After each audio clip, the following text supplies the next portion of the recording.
Geopolitical যে stand, সেই স্ট্যান্ডে সবথেকে গুরুত্বপূর্ণ এই মুহূর্তে সাউথ এশিয়ার এই যে স্ট্যান্ডিং, অর্থাৎ ভারত বাংলাদেশ, ভারত পাকিস্তান, ভারত চীন।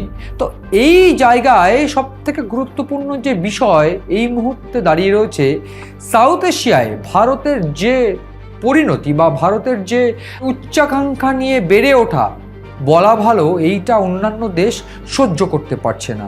ঠিক সেই জন্যেই বারবার করে বিভিন্নভাবে ভারতের সঙ্গে শত্রুতা, ভারতের সার্বভৌমত্বে আঘাত টানার চেষ্টা চলছে। এইখানেই এই বিষয়টার শুরু। প্রাথমিকভাবে যদি দেখা যায় তাহলে সেক্ষেত্রে বলতে হবে গোটা পাকিস্তান ফের চীনের হাত ধরে উঠে দাঁড়ানোর চেষ্টা করছে, এবং সেক্ষেত্রে চীনও পাকিস্তানের মাথায় হাত বুলিয়ে অর্ধেক দামে পাকিস্তানকে স্টিল ফাইটার জেট থেকে শুরু করে বিভিন্ন এই যুদ্ধ সামগ্রী বিক্রি করছে। কিন্তু কেন? তথ্য বলছে ভারতের পশ্চিম দিক যেমন পাকিস্তান টার্গেট করে রেখেছে, ঠিক সেই রকমভাবে পাকিস্তান ভারতের পূর্ব দিককেও টার্গেট করা শুরু করেছে। ঠিক সে কারণেই আমরা দেখতে পেয়েছি নর্থ ইস্ট ভারত ঘিরে রাখার চেষ্টা চলছে, এবং সেরকমভাবেই চিকেন স্নেককে কিভাবে রণতরী দিয়ে সাজিয়ে ফেলেছে ভারত।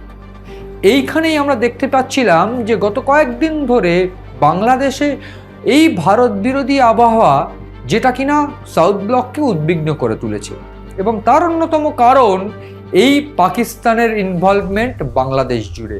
তো এই যে জিওপলিটিক্যাল স্ট্রাকচার হয়ে রয়েছে এই মুহূর্তে, সেই স্ট্রাকচার কোথাও গিয়ে সাউথ দিল্লির জন্য চিন্তার। তার কারণ যে তথ্য এই মুহূর্তে এসে পৌঁছচ্ছে, পাকিস্তান বলছে তারা চীনের থেকে পুরস্কার পাচ্ছে। এইবার প্রশ্ন হলো তারা কি পুরস্কার পাচ্ছে?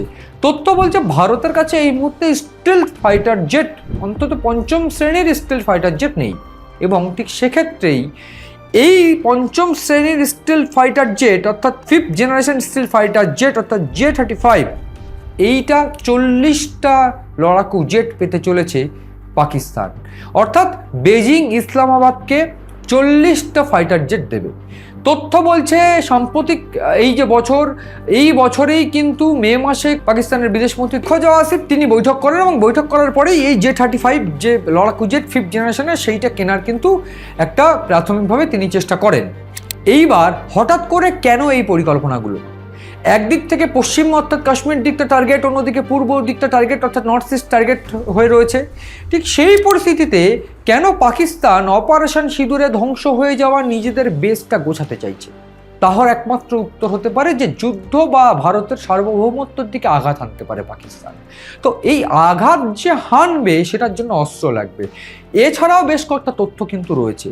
প্রাথমিকভাবে গোয়েন্দারা মনে করছে যে ভারতের কাছে থাকা যে স্টিল ফাইটার জেট, এর পাশাপাশি শক্তিশালী যে ফাইটার জেট তার মধ্যে অন্যতম রয়েছে রাফাল।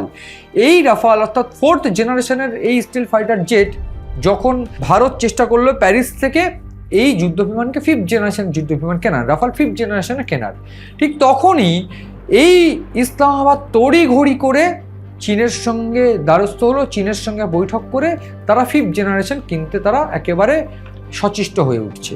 তো এইখানেই প্রশ্ন উঠছে যে এই ফিফথ জেনারেশন যে তারা কিনবে সেটা ব্যবহার করবে কিভাবে, কারা ব্যবহার করবে, কেন ব্যবহার করবে?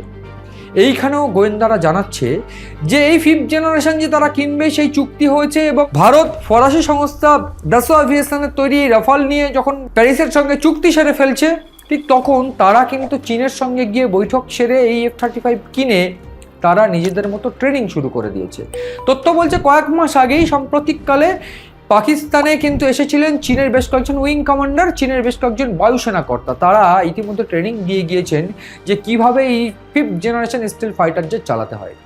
তথ্য বলছে পাকিস্তান চীনের সঙ্গে ব্যবসা করছে বেশ কয়েক বছর, এবং এই অপারেশন সিঁদুরের সময় চীনের দেওয়া যুদ্ধবিমান তারা খুইয়েছে, চীনের দেওয়া ড্রোন তারা খুইয়েছে।